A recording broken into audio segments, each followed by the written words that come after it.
Welcome to back मन्नत commerce academy. मैं हूं मोहम्मद उमर ख़ान। हमारे चैनल के साथ जुड़ने के लिए आपका बहुत बहुत शुक्रिया। अगर आप हमारी वीडियो पहली बार देख रहे हैं तो प्लीज़ हमारे चैनल को सब्सक्राइब कर दीजिए और साथ ही बेल आइकन को भी दबा दीजिए ताकि हमारे अपलोड होने वाली वीडियो की नोटिफिकेशन सबसे पहले आपको मिल जाए। तो चलिए, आज का टॉपिक है आपका पार्टीशन वैल्यू, जिसको हम क्वार्टाइल भी बोलते हैं। इसका पार्ट 1 मैं आपको समझाने जा रहा हूँ।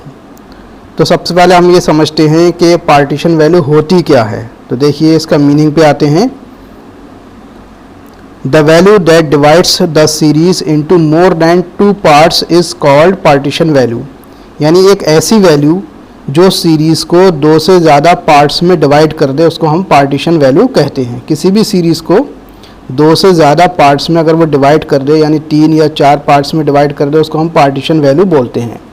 If statistical series is divided into 4 equal part, अगर किसी भी हम सीरीज़ को 4 इक्वल पार्ट में बांट देते हैं तो the end value of each part is called quartile. तो हर पार्ट की जो आखिरी वैल्यू होती है वो हमारी क्वार्टाइल कहलाती है। यानी किसी भी सीरीज़ को हम अगर 4 इक्वल पार्ट में बांट दें तो हर पार्ट की जो भी वैल्यू होगी वो क्वार्टाइल कहलाएगी। It is written as Q, इसको हम Q के रूप में लिखते हैं। द फर्स्ट क्वार्टाइल और Q1, यानी पहला क्वार्टाइल जिसको हम Q1 भी कहते हैं, is also known as lower quartile. इसको हम लोअर क्वार्टाइल के नाम से भी पुकारते हैं। यानी जो भी Q1 होगा उसको हम लोअर क्वार्टाइल के नाम से भी पुकारेंगे। द सेकेंड क्वार्टाइल ऑफ और Q2, यानी दूसरा क्वार्टाइल जिसको हम Q2 भी बोलते हैं, is the same as median of the series. ये बिल्कुल वैसे ही होता है जैसे किसी भी सीरीज़ का मीडियन। और द थर्ड क्वार्टाइल और Q3, और जो तीसरा क्वार्टाइल होता है जिसको हम Q3 भी बोलते हैं, is also called upper quartile. इसको हम अपर क्वार्टाइल भी बोलते हैं। यानी अगर हम किसी भी सीरीज़ के 4 इक्वल पार्ट कर दें तो हर पार्ट जो है वो 25% होगा, यानी 1/4 होगा। तो जो हमारा यहाँ पर क्या है, देखिए, जो Q1 होगा वो 25% ऑफ सीरीज़ होगा Q1, और जो Q2 होगा वो हमारा एक तरह से मीडियन होगा जिसको हम 50% वैल्यू ऑफ सीरीज़ भी बोलते हैं। और जो Q3 होगा वो 75% वैल्यू ऑफ सीरीज़ होगा। तो इस टॉपिक में मैं आपको सिर्फ Q1 और Q3 ही बताऊंगा, क्योंकि Q2 यानी मीडियन मैं आपको पहले ही बता चुका हूँ। और चीज़ इसमें समझ लेते हैं। देखिए, नोट क्या है, लाइक मीडियन की तरह ही we write the individual series in ascending order. जिस तरह से हम इंडिविजुअल सीरीज़ को मीडियन में असेंडिंग ऑर्डर में लिखते थे, क्वार्टाइल में भी बिल्कुल वैसा ही करेंगे। इन discrete and continuous series, discrete और कॉन्टीन्यूस सीरीज़ में वी मेक क्यूमुलेटिव फ्रीक्वेंसी यानी CF। जिस तरह से हम मीडियन निकालने में जब मीडियन कैलकुलेट करते थे और डिस्क्रीट और कॉन्टीन्यूस सीरीज़ में हम CF का कॉलम बनाते थे, क्वार्टाइल में भी डिस्क्रीट और कॉन्टीन्यूस सीरीज़ दी हो तो CF का कॉलम बनाएंगे। यानी ये बिल्कुल क्वार्टाइल जो होते हैं सेम मीडियन की तरह होते हैं। जो प्रोसीजर मीडियन को सॉल्व करने का होता है, बिल्कुल सेम प्रोसीजर जो है क्वार्टाइल को भी सॉल्व करने का होता है। इसके फार्मूले देख लेते हैं कौन कौन से होते हैं। देखिए, इंडिविजुअल एंड डिस्क्रीट सीरीज़, इन दोनों में सेम फार्मूला लगेगा। Q1 का फार्मूला होगा हमारा n+1/4th आइटम, जबकि मीडियन का फार्मूला क्या होता था, n+1/2th आइटम, यानी 2 लिखे होते थे, यहाँ 4 लिखे होंगे। Q3 का फार्मूला क्या है, 3 ब्रैकेट n+1/4th आइटम। बिल्कुल सेम मीडियन की तरह है। वहाँ मीडियन में /2 होता था, यहाँ पर /4 है। ये तो हमारे इंडिविजुअल और डिस्क्रीट सीरीज़ में दोनों फार्मूले सेम होंगे। Q1 का भी वही रहेगा, Q3 का भी वही रहेगा। यानी Q1 का जो फार्मूला है ये इंडिविजुअल में भी है, यही डिस्क्रीट में है। Q3 का यही फार्मूला इंडिविजुअल में, यही डिस्क्रीट में है। अब कॉन्टीन्यूस सीरीज़ पे आते हैं।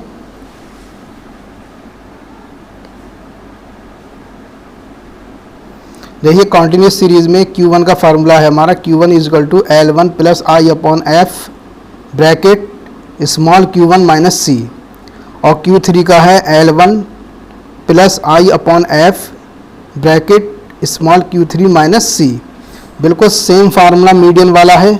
मीडियन में भी हम यही करते थे, बस फ़र्क क्या है यहाँ पर, वहाँ पर स्मॉल m माइनस सी होता था, यहाँ पर स्मॉल q1 माइनस सी है। बस इतना फ़र्क है, सेम फार्मूला मीडियन की तरह है। यहाँ पर क्या है देखिए, जो ये L1 है फार्मूले का, इसका मतलब क्या होता है, lower value of quartile group. जो भी हम क्वार्टाइल ग्रुप निकालेंगे उसकी जो सबसे छोटी वैल्यू होगी वो L1 कहलाएगी। I क्या होगा, डिफरेंस ऑफ क्वार्टाइल ग्रुप। जो भी क्वार्टाइल ग्रुप निकल कर आएगा उसका जो डिफरेंस होगा वो I आएगा। F क्या होगा, हमारा frequency of quartile group. Quartile group की जो भी फ्रीक्वेंसी होगी वो हमारा F कहलाएगा। और स्मॉल q1 कैसे निकालेंगे, n upon fourth item. Small q3 कैसे निकालेंगे, 3 bracket n upon fourth item. यानी सेम मीडियन की तरह है, जैसे मीडियन में हम लिखते थे बिल्कुल वैसे ही है, सब कुछ वैसे ही है। C क्या होता है, upper value of CF in which quartile group लाई।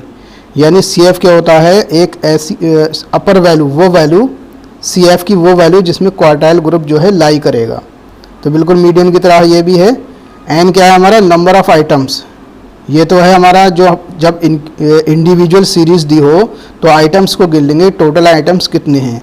और जब डिस्क्रीट और कॉन्टिन्यूस सीरीज़ दी हो तो टोटल ऑफ फ्रीक्वेंसी का टोटल कर लेंगे। ये हमारा क्या कहलाएगा, N। तो ये तो हमारे फार्मूले हो गए क्वार्टाइल्स निकालने के इंडिविजुअल, डिस्क्रीट और कॉन्टिन्यूस सीरीज़ में। इसके बाद है, जब हम क्वार्टाइल निकाल लेंगे तो क्वार्टाइल के थ्रू और भी चीज़ें निकाली जा सकती हैं। जैसे पहली है, तीनों में individual, discrete and continuous series, तीनों में सेम फार्मूला रहेगा, चाहे डिस्क्रीट सीरीज़ हो, चाहे इंडिविजुअल हो, चाहे कॉन्टिन्यूस। क्वार्टाइल जब हम निकाल लेते हैं तो क्वार्टाइल के थ्रू और भी चीज़ें कैलकुलेट की जा सकती हैं। जैसे पहला है हमारा IQR, यानी inter quartile range. IQR inter quartile range, इसका फार्मूला होता है हमारा Q3 माइनस Q1। क्योंकि Q3 हम कैलकुलेट कर चुके होंगे, Q1 भी हम कैलकुलेट कर चुके होंगे, तो Q3 में से Q1 माइनस करेंगे तो IQR आ जाएगा। नंबर 2 फार्मूला है QD, यानी quartile deviation. Q3 minus Q1 upon 2। Q3 में से Q1 माइनस कर देंगे, जो आएगा उसको 2 से डिवाइड करेंगे, ये हमारा क्वार्टाइल डेविएशन आ जाएगा। तीसरा हम क्या कैलकुलेट कर सकते हैं क्वार्टाइल के थ्रू, कोफिशिएंट ऑफ QD, यानी कोफिशिएंट ऑफ क्वार्टाइल डेविएशन। इसका फार्मूला होता है Q3 minus Q1 upon Q3 plus Q1। तो देखिए ये तो सारे फार्मूले हो गए इसके। अब इसको हम जब न्यूमेरिकल करेंगे तो और हमारा ये ज़्यादा क्लियर हो जाएगा। अब न्यूमेरिकल पे आते हैं।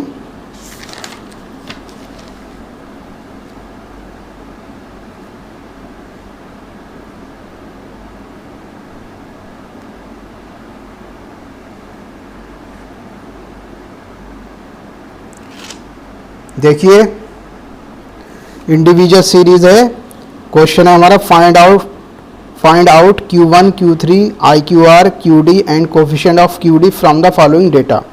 आपको सीरीज़ दिए, X दिया हुआ है 21, 15, 40, 30, 26, 45, 50, 54, 60, 65, 70।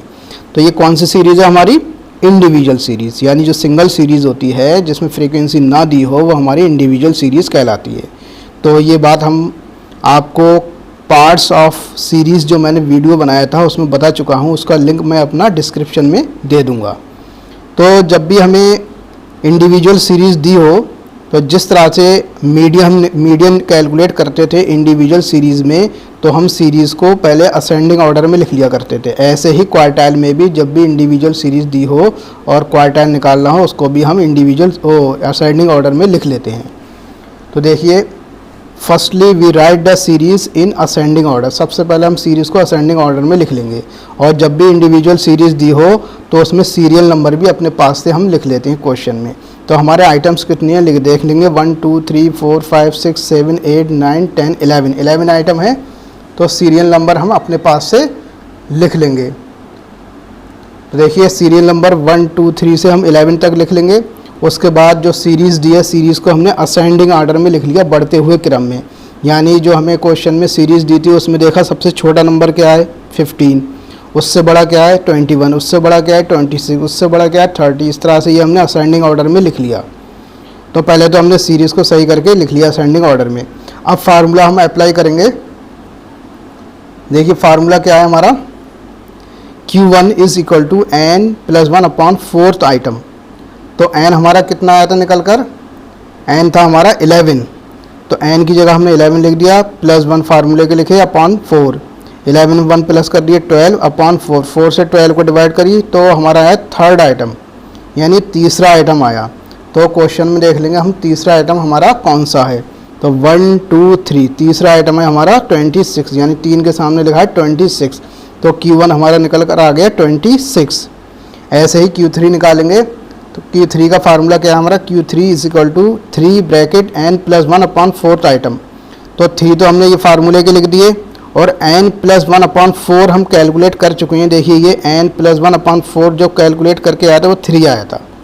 तो इस पूरे की जगह n+1 अपॉन 4 की जगह हम 3 और लिख लेंगे। ये 3 तो फार्मूले के लिखे, ये इसके हम जो कैलकुलेट होकर आए थे वो लिख लिए। 3 3 9 कर लिया। तो 9th आइटम है नवा आइटम। देख लेंगे क्वेश्चन नवा आइटम कौन सा है। देखिए 9 नवा ये हो गया। इसके सामने वाली वैल्यू यानी 60 ये हमारी हो गई Q3 हमारा आ गया 60, Q1 आ गया हमारा 26। तो ये दोनों चीज़ें हमने कैलकुलेट कर ली। अब इसके थ्रू हम IQR QD और कोफिशिएंट ऑफ QD तीनों चीज़ें कैलकुलेट कर लेंगे। देखिए सबसे पहले हमने लिखा IQR का फार्मूला होता है, IQR क्या होता है, इंटर क्वार्टाइल रेंज। उसका फार्मूला Q3 माइनस Q1। तो Q3 हमारा कितना आया था, Q3 आया था 60 लिख लिया। Q1 आया था हमारा 26 लिख लिया। 60 में 26 माइनस कर दिया तो IQR आ गया हमारा 34। उसके बाद हम निकालेंगे QD का मतलब क्वार्टाइल डेविएशन। इसका फार्मूला होता है हमारा Q3 minus Q1 upon 2। Q3 हमारा कितना आया था 60 लिख दिया। Q1 आया था हमारा 26 लिख दिया अपॉन 2। 60 में से 26 माइनस करें 34 आ गए। 34 को हम 2 से डिवाइड करी तो हमारा आ गया 34 को हमने 2 से डिवाइड करी तो QD आ गया हमारा 17। QD हमारा आ गया 17। ठीक, अब हम निकालेंगे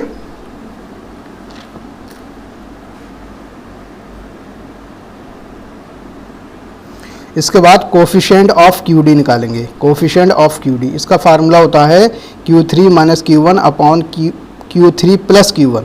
तो Q3 हमारा आया था 60 और Q1 आया था हमारा 26। तो 60 माइनस 26, 60 प्लस 26। तो 60 में से 26 माइनस करें 34 हो गए। 60 में 26 प्लस कर दिए 86 हो गए।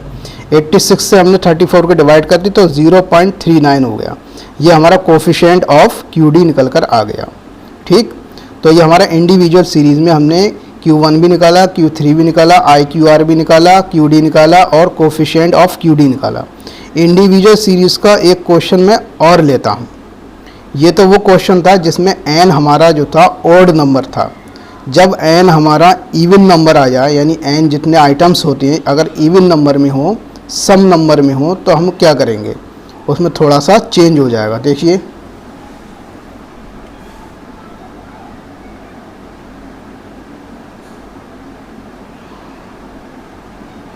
क्वेश्चन दिया है आपको, find out Q1 and Q3 from the following data.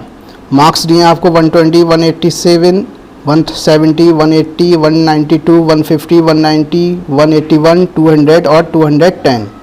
तो देखिए ये भी आपको इंडिविजुअल सीरीज़ दिए। इंडिविजुअल सीरीज़ जब भी दी हो और आपको मीडियन निकालना हो या क्वार्टाइल निकालना हो तो सीरीज़ को सबसे पहले हम असेंडिंग ऑर्डर में लिख लेंगे। तो देखिए लिखा है the data first arranged in ascending order. तो जब भी इंडिविजुअल सीरीज़ हमें दी होती है तो सीरियल नंबर भी अपने पास से लिखते हैं। सीरियल नंबर लिख लिया हमने। आइटम्स हमें कितने दिए थे गिन लेंगे। आइटम्स जो हमें दिए थे 1 2 3 4 5 6 7 8 9 10 आइटम दिए हैं, यानी इवन नंबर है 10। तो हमने 10 तक नंबर सीरियल नंबर अपने पास से लिख लिया, 1 से लेके 10 तक। ठीक, और जो हमें सीरीज़ दी थी उसको हमने असेंडिंग ऑर्डर में लिखा। सबसे पहले छोटी नंबर लिखा, सबसे छोटा नंबर हमारे 120 लिखा, फिर उससे बड़ा लिखा 150, फिर उससे बड़ा 170, फिर उससे बड़ा 180, फिर उससे बड़ा 181। यानी इस तरह से ये हमने असेंडिंग ऑर्डर में जो सीरीज़ दी थी उसको हमने असेंडिंग ऑर्डर में लिख लिया। उसके बाद हमने वैसे ही फार्मूला लगाया जैसे हम अभी पिछले क्वेश्चन में करा था। Q1 का formula Q1 is equal to n+1 upon 4th item. n है हमारा यहाँ पर 10, n की जगह हमने 10 लिख दिया, प्लस 1 अपॉन 4। 10 में 1 प्लस करा 11 हो गया अपॉन 4। 4 से हमने 11 को डिवाइड करी तो 2.75 आइटम आ गया। देखिए पिछले क्वेश्चन में क्या था, जो भी आइटम आया था हमारा वो होल नंबर था, कंप्लीट नंबर था। यहाँ पर जो आइटम आया है वो पॉइंट में आया है। अगर मान लिया खाली सेकंड आइटम आता तो यहाँ से हम गिन लेते कि सेकंड आइटम हमारा 150 हुआ। अगर फोर्थ आइटम आता तो गिन लेते फोर्थ आइटम हमारा 180 हुआ, लेकिन ये आया 2.75। आइटम। तो ऐसी कंडीशन में हम क्या करते हैं, तो देखिए Q1 हम कैसे निकालेंगे। जो ये सेकंड आया है, ये इसका मतलब हुआ सेकंड आइटम, लिख दिया हमने सेकंड आइटम, प्लस और ये जो पोर्शन है पॉइंट वाला, ये पोर्शन हमने प्लस 0.75 लिख दिया। उसके बाद ब्रैकेट में हमने लिखा थर्ड आइटम। थर्ड आइटम क्यों लिखेंगे, क्योंकि जो सेकंड आइटम है इसका एक अगला लिखेंगे। अगर यहाँ लिखा होता फिफ्थ तो उसका अगला लिख देते सिक्स, यहाँ लिखा होता फोर्थ तो उसका अगला लिख देते हम फिफ्थ। अब यहाँ है सेकंड आइटम तो इसका अगला यहाँ लिख देंगे ब्रैकेट में थर्ड आइटम माइनस फिर सेकंड आइटम। तो इस तरह से ये फार्मूला हमने बना लिया। तो सेकंड आइटम कितना है हमारा, यहाँ देख लेंगे। सेकंड आइटम है हमारा 150 लिख दिया, प्लस 0.75 ऐसे ही लिख दिया हमने, ब्रैकेट थर्ड आइटम देख लिया कितना है हमारा 170, थर्ड आइटम 170 लिख दिया, माइनस सेकंड आइटम कितना है हमारा 150 लिख दिया, 150 ऐसे लिखा, प्लस 0.75 ऐसे लिखा, इंटू 170 में से 150 माइनस करा तो 20 हो गया। 150 ऐसे लिखा, 0.75 की 20 से मल्टीप्लाई करिए तो 15 हो गए। 150 में 15 प्लस कर दिए तो हमारा Q1 आ गया 165। इस तरह से हमने Q1 इंडिविजुअल सीरीज़ में निकाला। तो देखिए पिछले क्वेश्चन में क्या था, जो भी हमारा आइटम आया था वो कंप्लीट नंबर था, यहाँ आइटम आया हमारा पॉइंट में, इसलिए इस तरह से हमने ये फार्मूला बनाना पड़ा। ऐसे ही Q3 निकालेंगे हम। देखिए आंसर हमारा आ गया था 165, ठीक। अब Q3 हम निकालेंगे। Q3 कैसे निकालेंगे, Q3 का फार्मूला था 3 ब्रैकेट n+1/4 आइटम। 3 हमने ऐसे लिख दिए, n+1/4, इसको हम कैलकुलेट कर चुके थे। देखिए ऊपर n+1/4, ये सब कैलकुलेट होकर आया था हमारा 2.75, यानी n+1/4 ये सब कैलकुलेट होकर आया था 2.75। तो इसकी जगह हम क्या लिख देंगे, n+1/4 इस पूरे की जगह लिख देंगे 2.75, और 3 तो इस फार्मूले के ही लिख दिए हमने। 3 से हमने 2.75 की मल्टीप्लाई करी तो 8.25 आइटम आ गया। अब देखिए ये भी आइटम हमारा पॉइंट में आया। अब क्या करेंगे, जैसे फार्मूला हमने ऊपर बनाया था ऐसे इसका भी बना लेंगे। क्या लिखा है 8 आइटम, तो 8 जो जैसे लिखा हुआ है वैसे हमने लिख दिया 8 आइटम, प्लस 0.25 यानी पॉइंट वाला पोर्शन ये लिख दिया 0.25, यानी इतना हिस्सा तो हमने यही लिख दिया जो हमें निकल कर आया है। जो भी आइटम वो तो हमने इसको तोड़ के लिख दिया, यानी इसको अलग अलग करके लिख दिया। यानी 8.25 का मतलब हुआ 8 यानी 8वां आइटम, प्लस ये पॉइंट वाला पोर्शन, ब्रैकेट मैंने बताया था कि जो भी आइटम यहाँ लिखा हो उसका अगला एक अगला लिखते हैं, यानी 8वां आइटम है तो अगला यहाँ लिख देंगे 9th आइटम, माइनस फिर इसी को रिपीट कर दिया 8 आइटम। इस तरह से ये फार्मूला मैंने बना लिया। अब 8वां आइटम क्या है, ऊपर देख लेंगे 8वां आइटम क्या है। देखिए 8वां आइटम है हम 192, तो यहाँ पर हमने लिख दिया 192 प्लस 0.25 ऐसे लिख दिया, ब्रैकेट 9th आइटम, तो 9th आइटम नवा आइटम हमारा क्या है, यहाँ पर नवा आइटम है 200, तो 9th आइटम की जगह हमने लिख दिया 200 माइनस 8वां आइटम क्या लिखा था अभी, 8वां आइटम लिखा था हमने 192, तो 8वां आइटम की जगह हमने लिख दिया 8वां आइटम 192। अब इसको सॉल्व कर लिया, इसको हम सॉल्व कर लेंगे। 192 ऐसे लिखा प्लस 0.25 ऐसे लिखा, 200 में से 192 माइनस करा तो 8 हो गया। 192 ऐसे लिखा, 0.25 की 8 से मल्टीप्लाई करी तो 2 हो गया। 192 में हमने 2 प्लस कर दिया तो 194, ये हमारा Q3 आ गया। ये हमारा क्या आ गया, Q3। तो देखिए Q1 और Q3 हमारा निकल कर आ गया।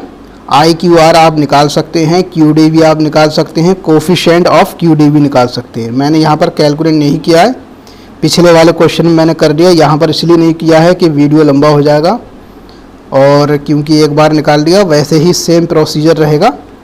तो मुझे उम्मीद है कि ये क्वार्टाइल आपको निकालना आ गए होंगे, सीख लिए होंगे।